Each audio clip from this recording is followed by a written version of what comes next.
மக்களே, இன்னைக்கு நாம ஜியோ பாலிடிக்ஸ் வச்சு பிலாசபிய புரிஞ்சுக்க போறோம். பிலாசபி வச்சு சைக்காலஜியை புரிஞ்சுக்க போறோம். எப்படி? இந்தியா பாகிஸ்தான் சண்டையில இந்தியாவுக்கு சப்போர்ட் பண்ண இரண்டு பெரிய நாடுகள் எவை? United states and Russia. ஆனா அவங்க ரெண்டு பேரும் ஃப்ரெண்ட்ஸா? நஹி ஹே. பாகிஸ்தானுக்கு வெப்பன் சப்ளை பண்றது யாரு? சைனா, யுஎஸ், அப்புறம் டர்க்கி. ஆனா டர்க்கிக்கு ரெண்டு பெரிய சப்ளையர் இருக்காங்க. ஒன்னு யுஎஸ், இன்னொன்னு ரஷ்யா. ஆனா ரஷ்யா யுக்ரைன் வார்ல டர்க்கி யுக்ரைனுக்கு ஆர்ம்ஸ் சப்ளை பண்ணுச்சு. இந்த இஸ்ரேல் பையன் யுஎஸ்க்கு நெருங்கிய நண்பன். ஆனா மத்த நாடுகள் மாதிரி ரஷ்யா மேல சாங்ஷன்ஸ் போடவில்லை. சைனா அண்ட் ரஷ்யாக்குள்ள நல்ல ரிலேஷன்ஷிப். ஆனா சைனா இந்தியாவை செய்யுது.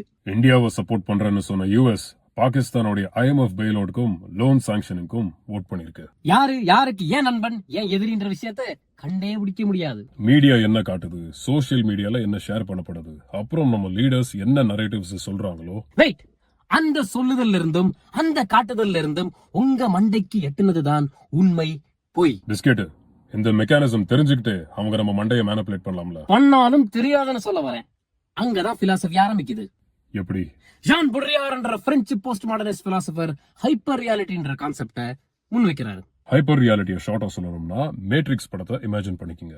நம்ம ஒரு சிமுலேஷன்ல தான் வாழ்ந்துட்டு இருக்கோம்னு அவரு ஆர்கியூ பண்றாரு. அதுவும் ஒன்று ரெண்டு இல்ல, நம்ம பல சிமுலேஷன்ஸ்க்கு நடுவுல சாண்ட்விச் ஆயிருக்கோம். உங்களுடைய பவர் அண்ட் ஸ்டேட்டஸ்க்கு தகுந்த மாதிரி நீங்க இந்த சிமுலேஷனை இன்ஃப்ளூயன்ஸ் பண்ணலாம்னு அவர் சொல்றாரு.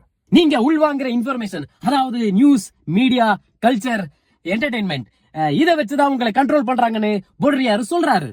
ஃப்ரீட்ரிக் நீச்சா போன்ற மாடர்னிஸ்ட் பிலாசபர்ஸோட பார்வையிலும் ட்ரூத் சப்ஜெக்டிவ் எக்ஸ்பீரியன்சஸ் தான் வரையறுக்குது. அதனால ட்ரூத் இஸ் சப்ஜெக்டிவ். ஆதிசங்கரர்னு ஒருத்தர் இருந்தார். அவர் எல்லா மாயைன்னு சிம்பிளா சொல்லி முடிச்சிட்டார். Finish.